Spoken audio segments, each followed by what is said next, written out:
I funded my wife's spiritual soap empire. Then she left me for her sleazy coach, and now she's broke, alone, and desperate to return. Alright guys, this is going to be a long one. This all started about 2 years ago. But to really understand how bad I screwed up, you've got to know the background. I've been reading this sub forever but never thought I'd be posting my own story here. So, I'm Mike, 35, male, been married to Anna, 34, female, for 12 years. We've got 2 awesome kids. Zoe, 11, female, and Maya, 9, female. We were that typical suburban family living in Virginia, you know the type, nice house, decent jobs, kids doing their activities, nothing crazy.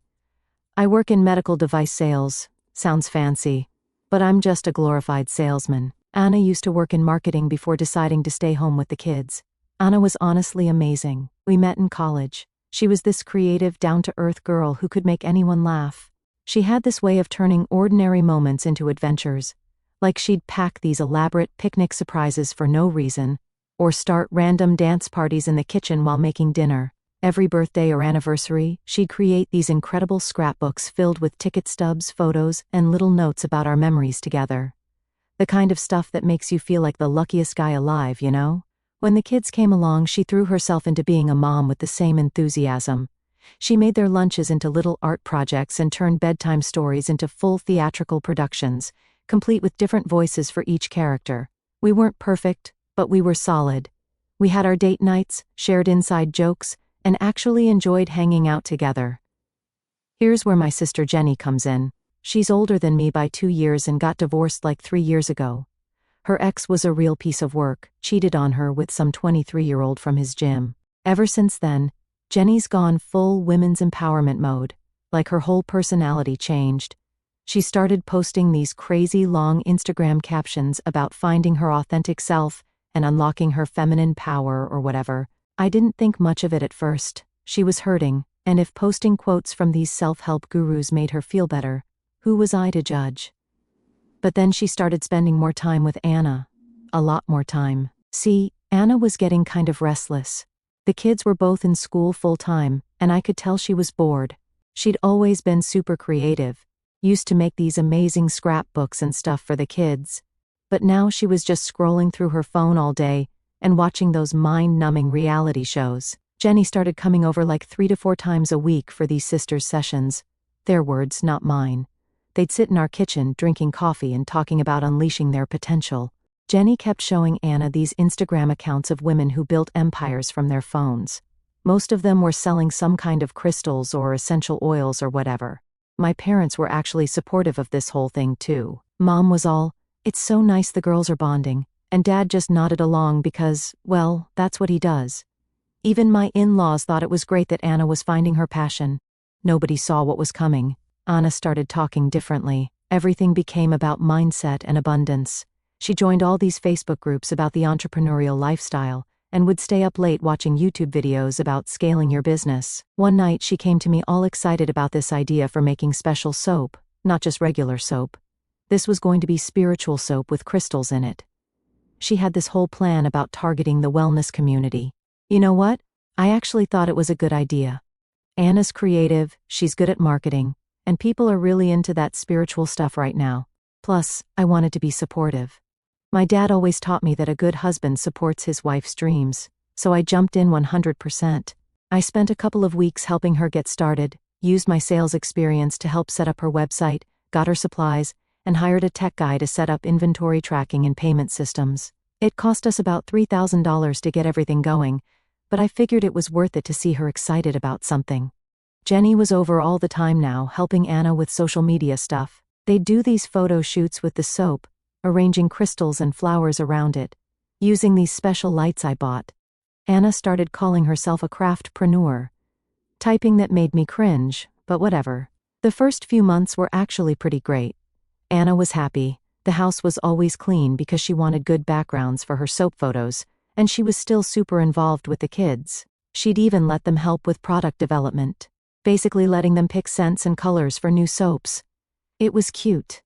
Our friends were supportive too. They all bought soap. Anna would go to local craft fairs and actually sell quite a bit. She was making these cute gift boxes with different soaps and crystals, and people loved them. The local yoga studio even started carrying her stuff. I was so proud of her. I kept telling everyone how amazing she was doing, how she built this business from scratch. Jenny was going around telling everyone she was Anna's business mentor. She wasn't, she just showed her how to use Instagram filters. Even my mom bought like 20 soap sets to give to her friends at church. But hindsight's 20/20, right? This was just the calm before the storm. For about 6 months the business was actually doing really well. Anna was making like $5,000 to $6,000 a month selling her spiritual soap stuff. Not going to lie, I was pretty impressed. But that's when things started getting weird. It started small. Anna got invited to this Women in Business conference in Richmond. It cost like $800 for a weekend ticket, but she was excited, and the business could afford it, so why not? Jenny, obviously, went with her, because God forbid Anna do anything without her business mentor. They came back different, like they joined some kind of weird business cult or something. Suddenly, everything was about scaling and building your empire. Anna started buying all these online courses about maximizing your feminine business energy, whatever that means. She had Jenny over even more, and they'd spend hours planning her ascension to CEO status of a soap company that operated out of our garage. Then came the changes to our routine. Anna used to make dinner every night. She was actually a great cook. But now she was too busy manifesting abundance to do mundane tasks. Direct quote. I started having to pick up takeout on my way home from work because, apparently, cooking would diminish her CEO energy. The kids started noticing too. Zoe had this big basketball tournament, and Anna missed it because she was doing some online masterclass about Instagram Reels. Maya's teacher called because she hadn't been doing her homework. Turns out, Anna was too busy with her business strategy sessions to check it anymore. Our garage turned into this insane soap factory. Like we couldn't even park the cars in there anymore because it was full of these drying racks and boxes of supplies. The house always smelled like essential oils and sage because, apparently, you have to sage your soap inventory for good business energy or some crap. I tried talking to her about it like, hey, maybe we should find a balance here. She looked at me like I just told her the earth was flat.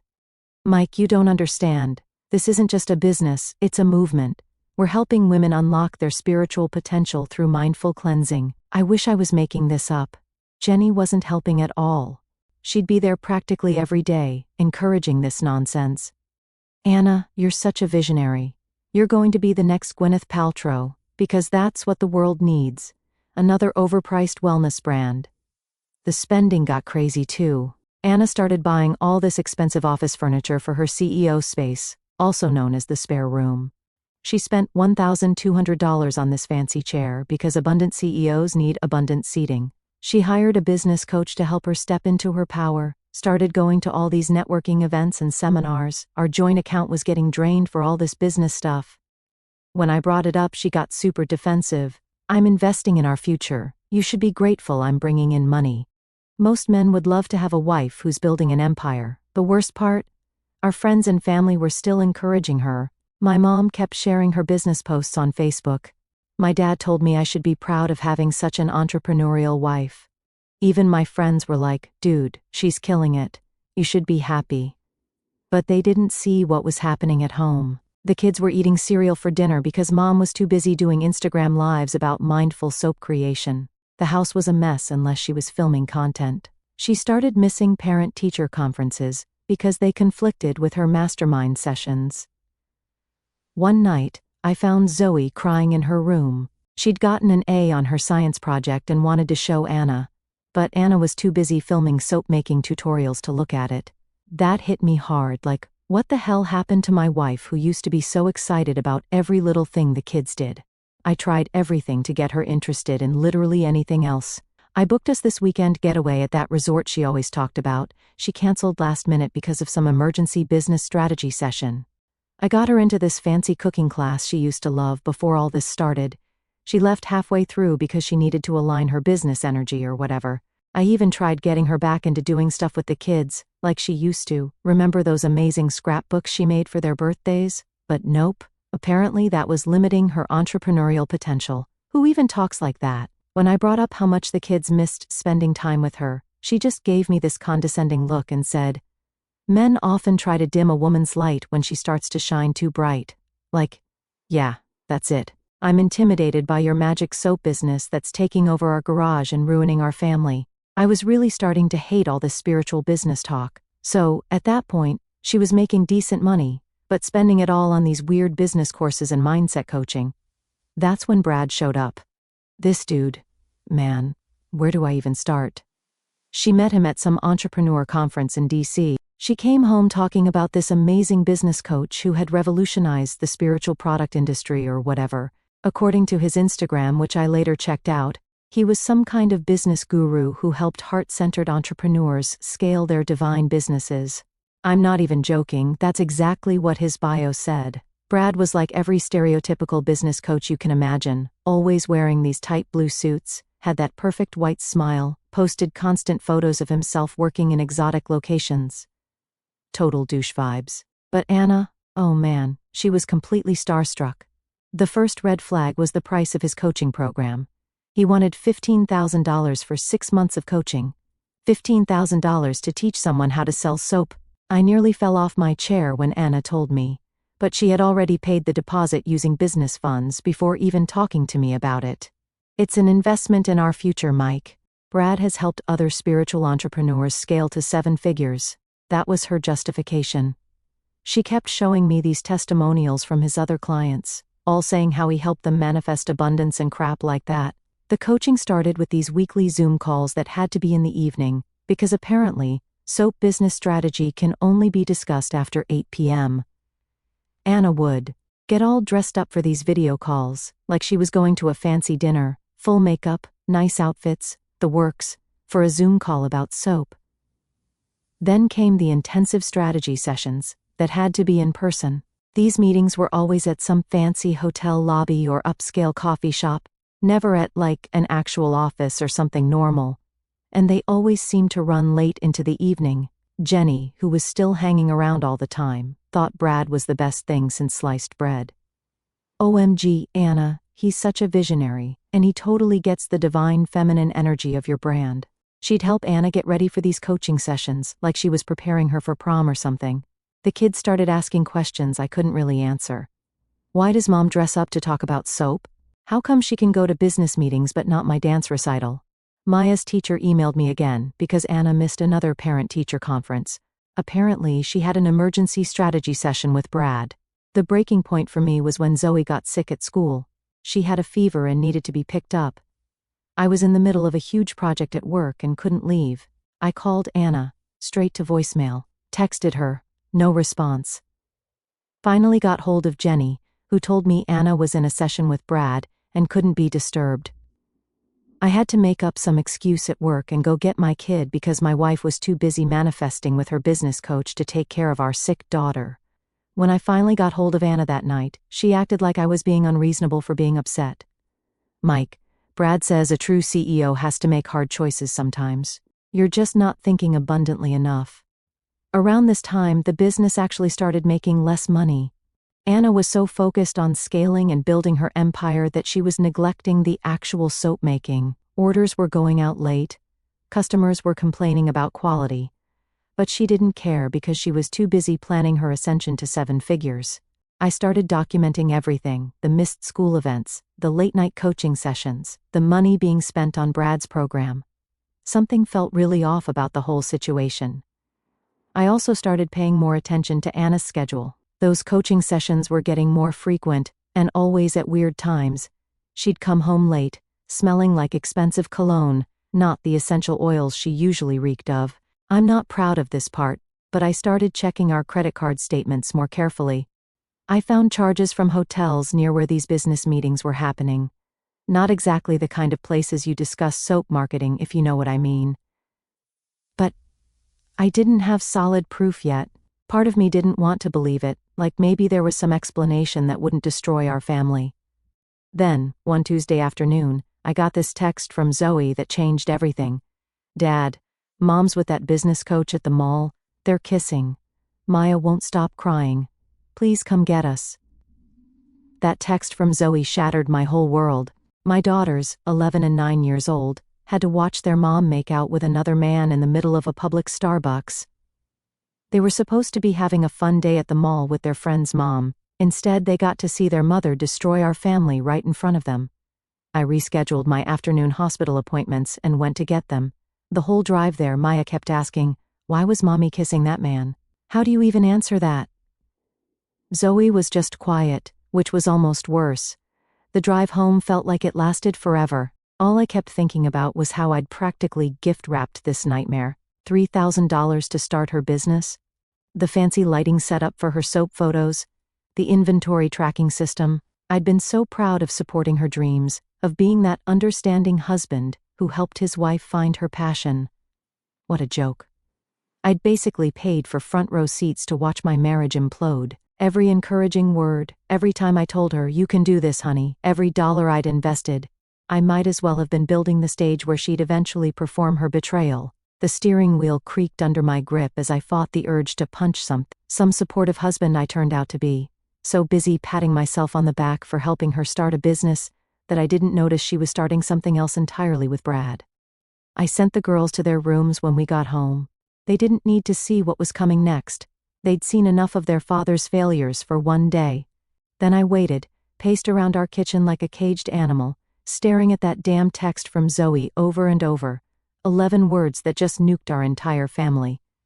Anna practically danced through the door around 7, looking like she just won the lottery. Her cheeks were flushed, hair slightly messy. Now I knew why. She was wearing this new outfit I'd never seen before. She's rambling on about her amazing breakthrough day and how Brad helped her unlock her next level of abundance. Didn't even notice the kids weren't around. Not a single "Where are the girls?" Just kept going on about her fantastic day of business development. I didn't say a word, just stood there, arms shaking with rage as I held up my phone with Zoe's text. I watched her face do this whole performance. First this confused puppy look, head tilted like she's trying to decode hieroglyphics, then this flash of panic when reality hit her. "Oh, Mike," she laughed, actually laughed.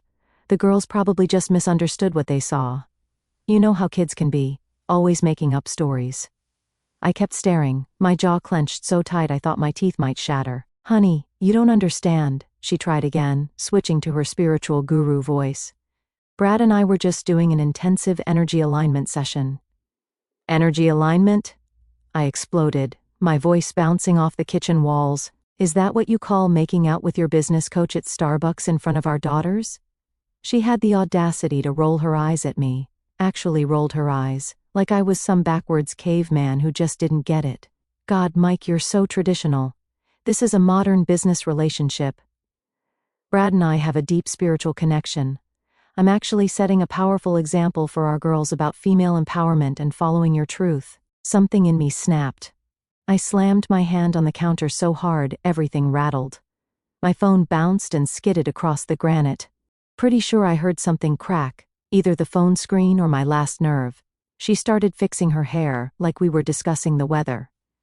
"You're obviously the problem here, Mike. You've always held me back from reaching my full potential. You just don't understand the depth of what Brad and I are building. I've never wanted to flip a table more in my life. 12 years of marriage, and my wife was standing in our kitchen, preening in the microwave reflection, justifying cheating on me as some kind of feminist business strategy, all while our daughters were upstairs, their world shattered because Mommy was too busy manifesting her truth to remember she had a family." "You're right," I said, my voice deadly calm. I don't understand how you could do this to our kids. I don't understand how you could throw away our family for some con artist in a blue suit. And I really don't understand how you can stand there fixing your hair when your daughters are upstairs crying." She just kept primping, muttering about my negative energy and how I was blocking her abundance. That's when I knew the woman I married was gone, replaced by whatever this spiritual soap CEO monster was. I called Jenny right after. Guess what? She had known for weeks my own sister had been covering for Anna, telling me she was at business development workshops when she was really meeting Brad at hotels. Jenny's response? "Anna's just living her truth and expanding her feminine energy." What the actual hell? After that fight with Anna, I drove around for hours. I couldn't go home, couldn't face the kids, couldn't process how my whole family was falling apart. When I finally got back, my parents' car was in the driveway. Great. Walking in, I found the typical drama setup. Anna at the kitchen table, crying her fake tears. My mom hugging her like she's some wounded angel, Dad standing uselessly in the corner, and Jenny, oh Jenny, pacing around like some cut-rate lawyer about to deliver her closing argument. "How dare you?" Jenny launched at me the second I walked in. She actually pushed me, both hands right in the chest. "You egotistical, controlling piece of crap. Anna's building an empire, and you're trying to tear her down because you can't handle a strong woman." I caught her wrist before she could shove me again. "Don't touch me, Jenny. Not after what your friend did to my kids today." "Let go of your sister," Mom yelled, still hugging Anna. "Your precious Anna was making out with her business coach at the mall in front of my daughters, in front of your nieces, Jenny. Want to defend that?" Jenny yanked her hands away. "That's a business relationship you wouldn't understand, the deep connection entrepreneurs develop. Just because your marriage is so primitive and traditional." Primitive? I was done, so done. "You want to talk primitive? Let's talk about how you've been covering for her, making excuses when she misses the kids' events, lying about where she is. Tell me, Jenny, how many hotel rooms have you booked for their business meetings?" Anna's head snapped up. Jenny went white. "Bingo. Yeah, I know about that too. You think I don't see the receipts, the room charges, the business dinners? What kind of aunt helps destroy her niece's family? You're twisting everything." Jenny was screaming now. "Just like David did to me. Don't you dare compare me to your ex. David cheated on you, or did you forget that part? Now you're helping Anna do the same thing to me. What happened to cheaters or scum, Jenny? Or does that only apply when it's happening to you?" Mom jumped in. "Don't talk to your sister like that." "No, let him talk." Jenny stepped right up to my face. "Let him show everyone exactly why Anna needed to find support elsewhere. You're pathetic, you know that? You're afraid of your wife's success, can't support her dreams, can't ignore her screwing her business coach? Can't pretend it's normal when my kids have to see their mom with another man? Tell me, Jenny, what exactly should I be handling better?" That's when we heard the crying upstairs. Maya. Jenny tried to push past me to the stairs, probably to play the caring aunt. I grabbed her arm. "Don't you dare go near my kids. You lost that right when you helped their mother cheat on their father. They need their mother." Jenny yanked away from me. "Their mother?" Zoe's voice from the top of the stairs stopped everyone cold. "Our mother doesn't care about us anymore. She cares about Brad, and Aunt Jenny helps her. We're not stupid." The look on Jenny's face, like someone had slapped her. Good. Hope it hurt. The rest of that night was a blur of more screaming, more accusations, more of Jenny's feminist buzzwords thrown around like confetti. But that moment, seeing Jenny realize the kids knew about her part in all this, almost made it worth it. A week passed. Anna was still at my parents', playing the victim. Then apparently, she went to Jenny's place because Jenny was over every day, trying to get the kids to visit their mom. They refused. That's when things got ugly. Instead of rushing to a lawyer, I played it smart. I moved money faster than Anna could say manifest abundance, got a new account set up, and started treating our family finances like the business she always wanted to run. Funny how she wasn't so excited about abundant entrepreneur energy when it meant actually paying for stuff. The look on my parents' faces when they tried calling me cruel for cutting off their precious spiritual entrepreneur. Pure gold. Mom was all, "How could you do this to the mother of your children?" Until I dropped all the evidence folders on their kitchen table, hotel receipts, coaching session payments, time-stamped photos, the whole 9 yards. My dad, who usually has the emotional range of a garden gnome, actually muttered, "Well, damn," when he saw the credit card statements. Coming from him, that's basically like a 3-hour monologue. Meanwhile, the soap empire was crumbling faster than her crystal-infused bars in hot water. Remember all those manifestation posts about scaling to 7 figures? Yeah, turns out manifesting doesn't pay the bills. Who knew? Orders were piling up unfulfilled, customers were demanding refunds, and her spiritual business community was starting to see through the rose quartz-tinted glasses. Here's where I got creative, and by creative I mean absolutely truthful. I started leaving honest reviews about her products online. No rage, no drama, just straight facts. Order number 127 never arrived. Multiple emails ignored. Requested refund. Product quality inconsistent. Crystals fell out of soap after 1 use. Not as advertised. Simple, right? Turns out I wasn't the only one holding back. Once one person spoke up, the floodgates opened. It was like watching dominoes fall, if the dominoes were overpriced soap bars. Those fancy yoga studios that used to stock her products? Gone. The Instagram influencers she paid to promote her sacred cleansing journey or whatever? Ghosted faster than a Tinder date who finds out you're not actually a Bitcoin millionaire. Her wholesale accounts dried up quicker than her soap in a steam room. Then Brad, our favorite tight suit-wearing guru, straight up vanished when the coaching fees stopped rolling in. Who would have thought a guy charging $15,000 to teach people how to sell soap wasn't actually interested in their spiritual journey? The moment Anna couldn't make the payments, he was gone. No more late-night strategy sessions, no more emergency business meetings, no more nothing. The best part? In all that, I didn't have to do anything except sit back and watch. No screaming, no fighting. Just the sweet sound of reality finally catching up with delusion. Jenny tried to do damage control. Bless her heart. She was posting these long-winded Instagram captions about weathering storms and rising from adversity faster than Anna could burn sage. But here's the thing about reality. It doesn't care about your hashtags. Anna couldn't even keep her phone on anymore. Remember how she used to be glued to it, always connecting with her audience and building her community? Now she couldn't even afford the bill. Jenny wasn't doing much better. Turns out, covering for your friend's affair and enabling her business fantasies doesn't actually pay the bills. Who knew? The landlord finally kicked them both out when the rent checks bounced harder than their abundance mindset off actual business reality. Want to know the definition of karma? Watching two boss babes realize their manifestation journals won't actually manifest rent money.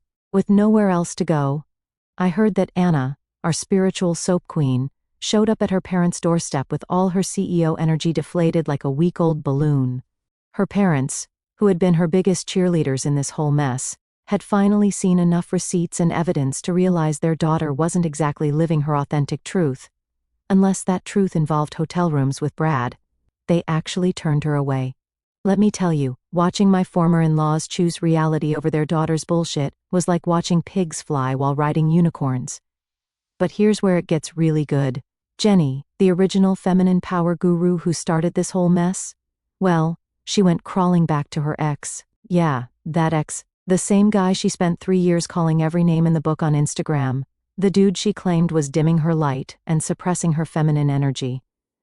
Suddenly, he was her stable foundation and proof that love conquers all. The mental gymnastics Jenny pulled to justify this move would have won her Olympic gold. Her Instagram went from men are trash to sometimes the universe brings people back together for a reason faster than you can say hypocrite. She even had the audacity to post a 12-part series about forgiveness and growth, while conveniently forgetting all those posts about how her ex was basically Satan in business casual. Meanwhile, Anna ended up in this tiny one-bedroom apartment that looked like a soap warehouse had a baby with a crystal shop. Boxes of unsold inventory everywhere. We're talking floor-to-ceiling stacks of spiritual soap that nobody wanted. Those same products she swore would make her millions were now basically really expensive air fresheners. The irony of her being surrounded by cleaning products while her life was this messy? Chef's kiss. After a month, I found out that these two brilliant minds decided their next move should be starting a spiritual coaching business. Because, apparently, the best time to start coaching others is right after you've spectacularly failed at everything yourself. Shockingly, nobody was buying what they were selling anymore. Turns out, when people watch you crash and burn your soap empire, they're not super keen on paying you for life advice. Their social media engagement dropped faster than their credibility, which was already somewhere in the Earth's core at this point. While all this was going down, I was focused on one thing, getting legally untangled from this mess and focusing on my kids. I got myself the kind of lawyer who eats entrepreneurial energy for breakfast.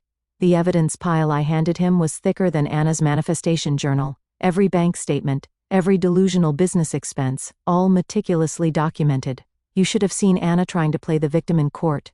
She pulled out every stop, tears on command, stories about sacrificing her successful marketing career for our family.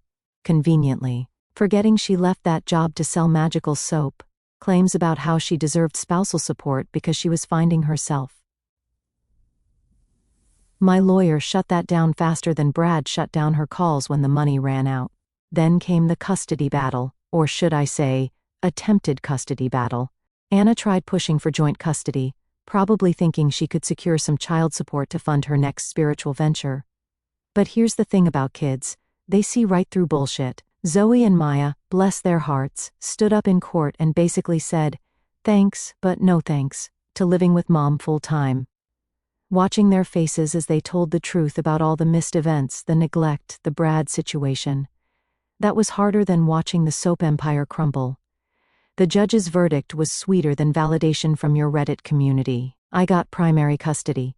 Anna got supervised visitation. Turns out, courts aren't super impressed by parents who choose business coaching sessions over sick kids. The financial settlement? Let's just say Anna's abundance didn't translate to actual assets. The moment those papers were signed, I swear I lost 150 pounds of dead weight instantly. Funny how letting go of a soap entrepreneur can do that to you. It's been about a month since the divorce was finalized. I'd settled into a pretty good routine with the kids. Zoe joined the school basketball team. Turns out, when your mom actually shows up to games, you feel like playing more. Maya's grades were back up since someone was actually checking her homework again. The house smelled like normal house stuff, instead of whatever the hell divine prosperity sage and lavender was supposed to be.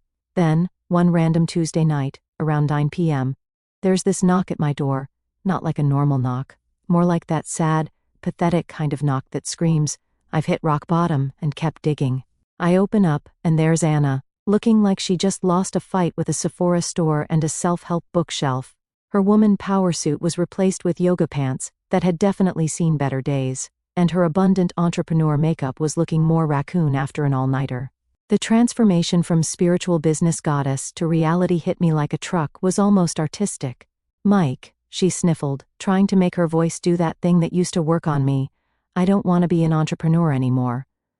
I burst out laughing like, congratulations on finally catching up to what literally everyone else knew months ago. But I just stood there, wondering if Mercury was in Gatorade or whatever she used to blame things on.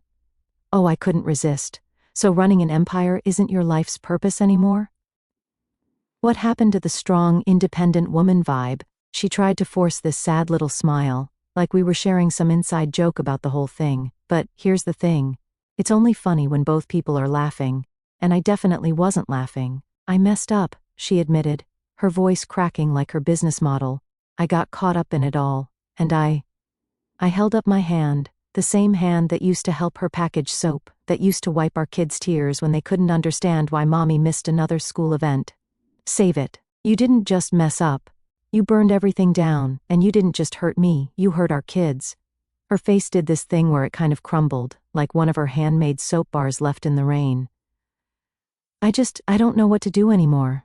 I got flashbacks of all those nights I sat up with Maya while she cried because her mom was too busy aligning her business chakras to read her a bedtime story. All those times Zoe's face fell when Anna's seat was empty at her games because she had another emergency strategy session with Brad. "You figure it out," I said, stepping back. "That's what CEOs do, right?" And I shut the door. Through the grapevine, aka my mom, who still talks to everyone, I heard Jenny still with her ex, probably writing LinkedIn posts about coming full circle and divine timing or whatever. My parents and I are kind of okay now. We do Sunday dinners, but there's this unspoken thing where we all pretend the last year didn't happen. Some trust just doesn't grow back, you know? Me, I'm doing pretty good.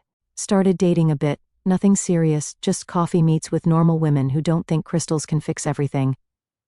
Zoe and Maya are thriving. Turns out, kids do better when their parent actually parents. Who knew? The garage is finally clear of all that soap inventory. Donated most of it to a homeless shelter, but I kept one bar. It sits on my desk at work, this weird purple thing with a crystal stuck in it. Whenever I have a rough day, I look at it and think, well, at least I'm not trying to build a spiritual soap empire. Sometimes the best revenge isn't revenge at all. It's just living well and keeping one ridiculous soap bar as a reminder that reality always wins in the end, even against the strongest abundant CEO energy. And that, Reddit, is how my marriage dissolved faster than a soap bar in hot water. At least we can say it was a clean break, right? But damn, see? I'll see myself out.